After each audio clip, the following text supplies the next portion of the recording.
Night of Champions 2023, I gotta say, it was a much needed show.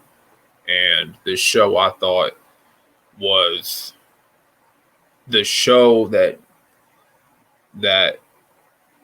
is needed for the post WrestleMania, you know, season of slowing down, right? It was, to me, it was the perfect show to kind of gain interest back in the WWE and the direction that they're heading in. I looked at Night of Champions 2023 as the show that changed the landscape going forward. Now, going forward, things could get kind of sloppy again, as as it tends to do, right? As the shows tend to, become boring, mundane, post WrestleMania, right? And for the most part, after WrestleMania is over, there's a slowdown period. A lot of shows are just filler, right?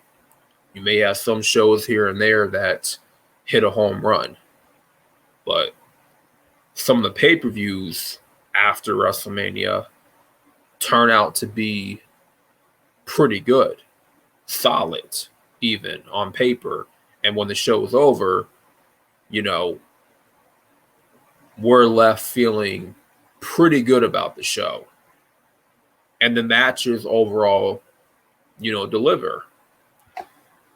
And there was one match in particular that I wasn't really looking forward to.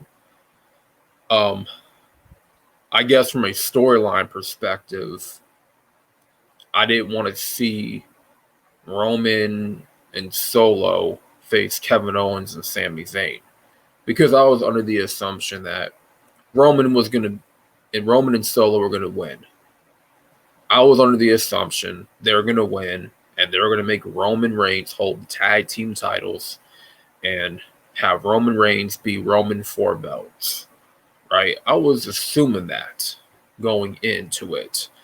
But then I saw SmackDown last week, the whole Bloodline storyline really taking off and getting to its end with the Usos having tension with Roman Reigns, specifically Jimmy Uso, right? And we're going to get into that a little bit in this discussion.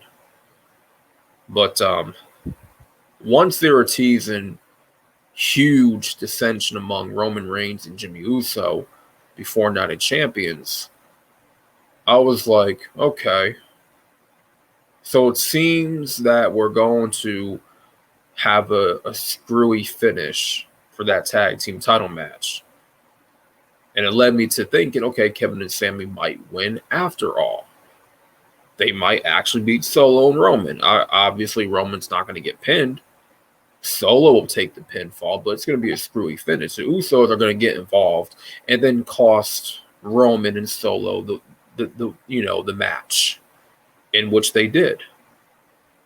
But the way they did it was like cinema, like watching a movie taking place, right? It was like watching a whole movie. The way they did it was completely beautiful, the way they pulled it off. The execution was on point. When Jimmy Uso and Jay, they accidentally super kicked Solo. Roman Reigns got pissed, got in the face of the Usos.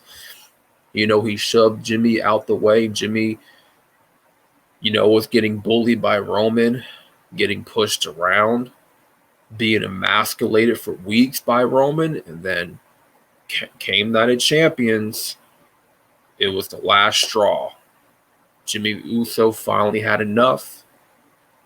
And he's decided to do what Jey Uso couldn't do for years.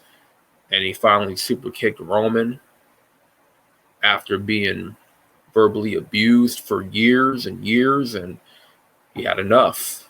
And he pulled the trigger. And it was well done.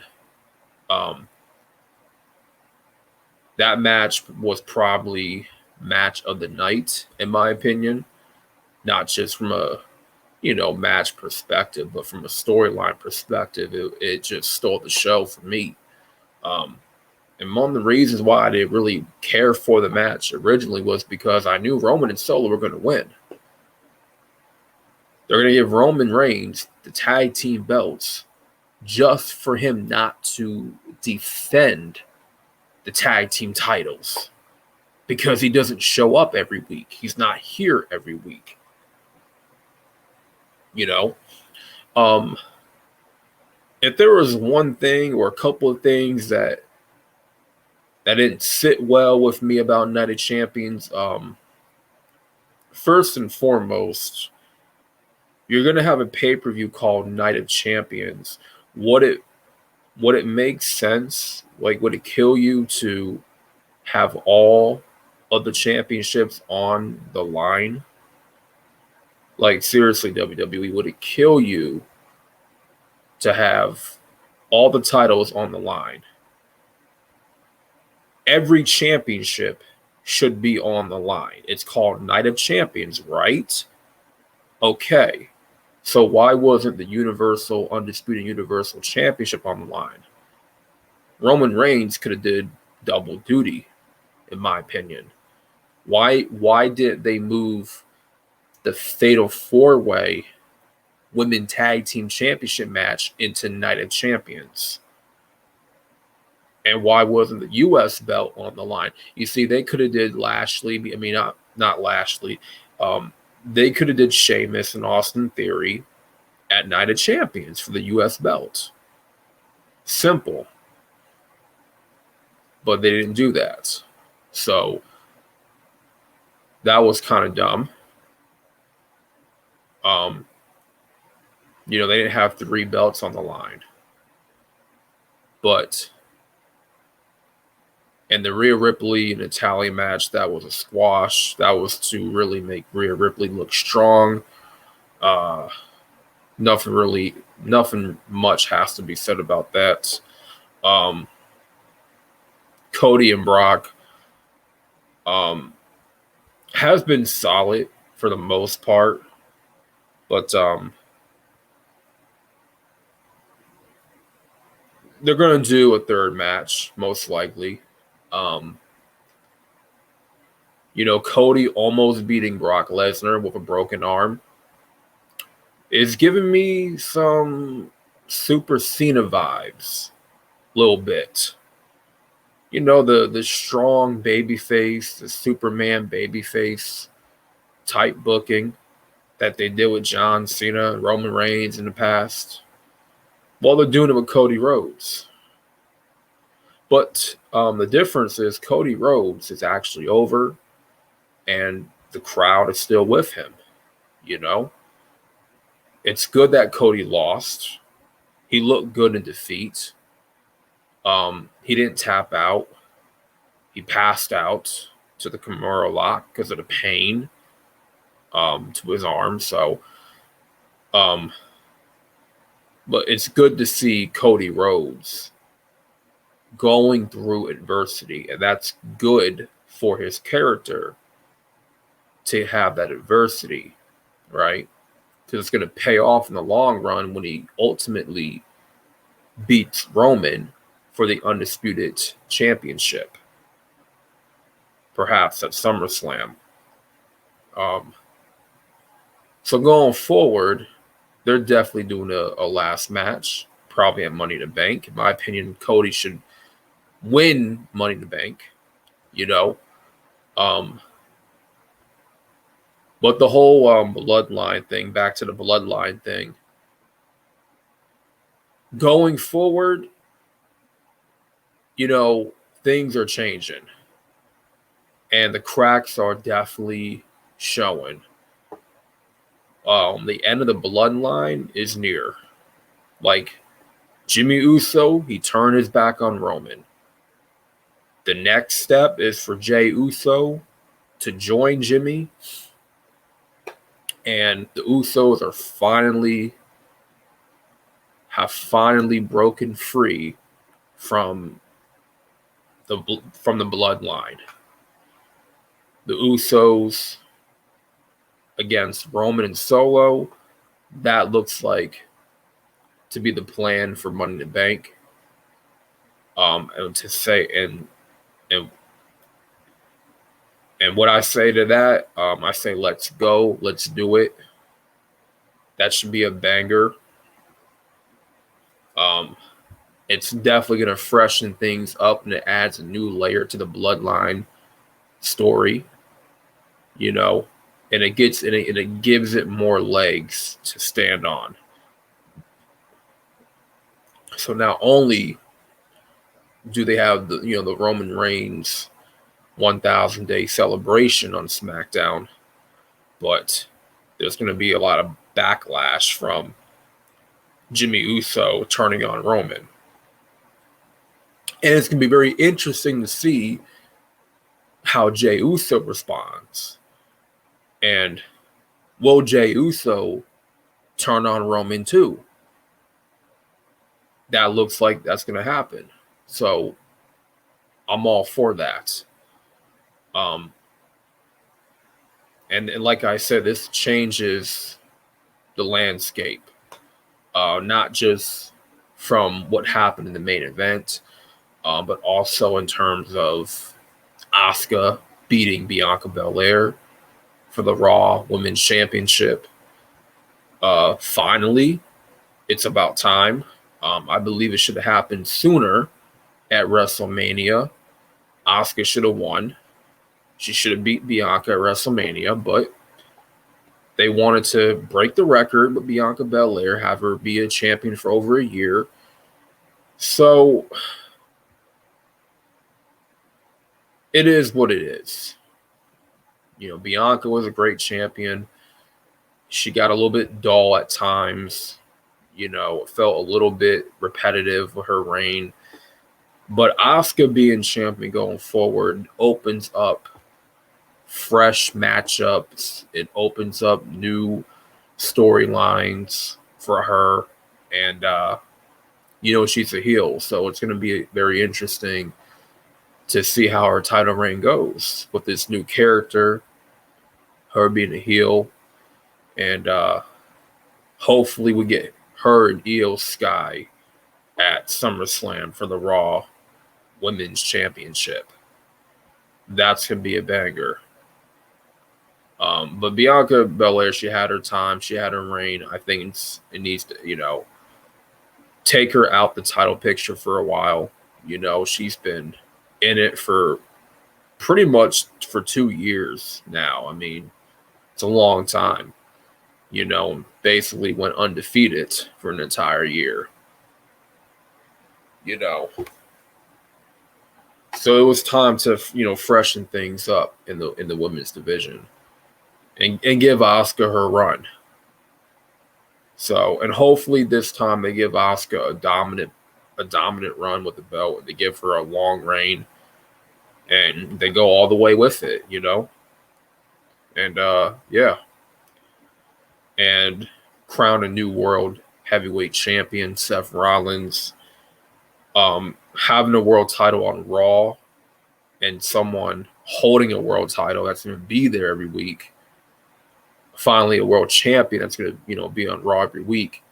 It's very refreshing because now that opens up new matchups, new storylines, and Seth Rollins is going to probably face, he has many guys that he can face, and there's like a whole list of wrestlers that he can face, from Drew McIntyre to Brock, Cody, Shinsuke Nakamura, Finn Balor, Damian Priest, a Bronson Reed, a Gunther, whoever, right? And the roster doesn't have to suffer as a result, because now they have something to fight for in the main event scene,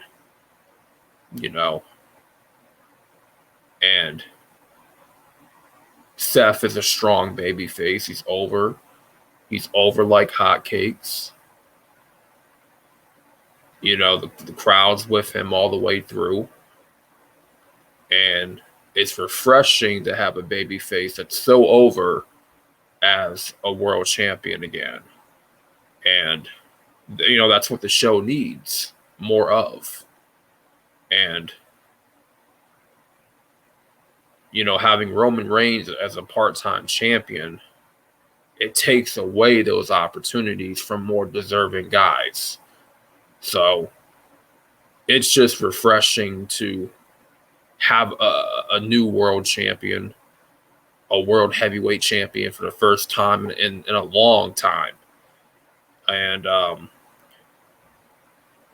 yeah, man. In my opinion, that Seth Rollins and AJ Styles should have closed out Night of Champions. I don't know why they decided to open up with that match, because it's for the new title, it's a world title. It's the main event title, so it would have made sense for it to close out Night of Champions, right? But for it to open the show, it made it seem like it was a consolation prize for the most part. And it's not supposed to be that. It's not supposed to be a consolation prize. You look at the Intercontinental title, the United States title as consolation prizes. Like, those are the consolation belts, right? Like, the world title is never supposed to be a consolation prize. Like, whoever wins that title, that's the guy that, they're the man. Now they're going to carry the show. They're going to carry the roster, They're the guy now. They're the guy to beat. It's a big deal, So, but overall, man, I thought Night of Champions was a refreshing show. Had a lot of good matches. In my opinion, Backlash was the better show, in my opinion, because of the hot crowd, the energetic Puerto Rican crowd. But like I said, post-WrestleMania season is very slow, and not a lot of things tend to happen. Not a lot of interesting things happen. Just like I said, a lot of filler episodes of Raw and SmackDown. And we got in those episodes of Raw and SmackDown, a lot of fillers. And it doesn't start picking up again until like SummerSlam, right? Weeks leading up to SummerSlam, that's when they want to, try hard, with the shows and to put out all the stops, right? But usually around this time, they don't really care, But the pay-per-views itself, going into the pay-per-views, it's not a lot of excitement. There isn't. The last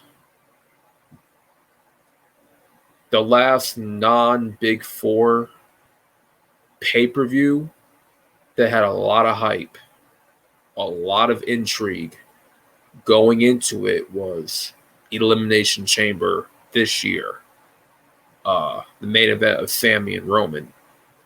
That's probably the only pay-per-view aside from WrestleMania, SummerSlam, Survivor Series, and Rumble that had any intrigue, and people were looking forward to that show.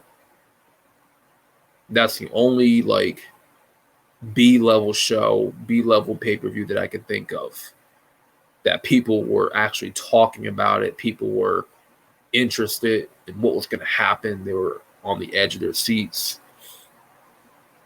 And that was it,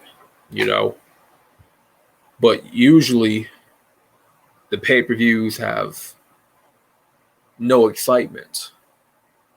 But then the matches deliver, right? And the show was okay for the most part, but I thought this show was solid, and I thought it accomplished a lot of things, and I thought that it definitely pushed things in the right direction going forward, and it progressed a lot of storylines and a lot of characters going forward.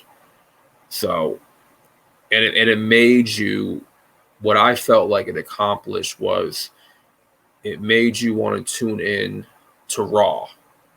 It made you want to tune in to watch SmackDown this week and watch Raw this week to see what would happen.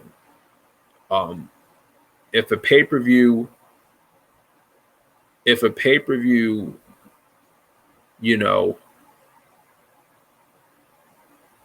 leads you into watching a Raw and a SmackDown and kind of creates that intrigue, gives you a reason to tune in to watch Raw and SmackDown, then it did its job.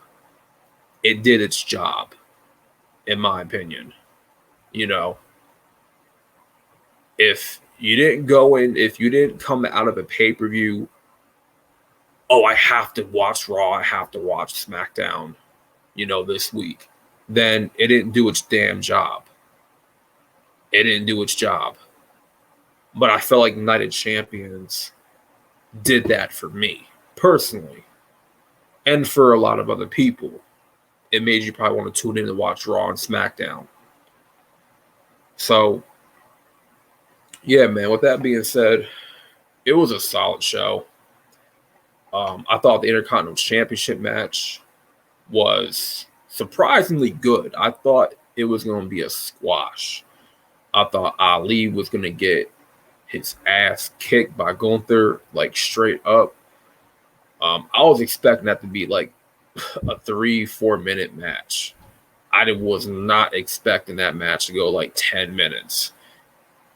I wasn't expecting Ali to get any type of offense, but he did. They allowed Ali to, get his stuff in against Gunther, and it looked like he was going to beat Gunther for a couple, for a moment there. So, hey,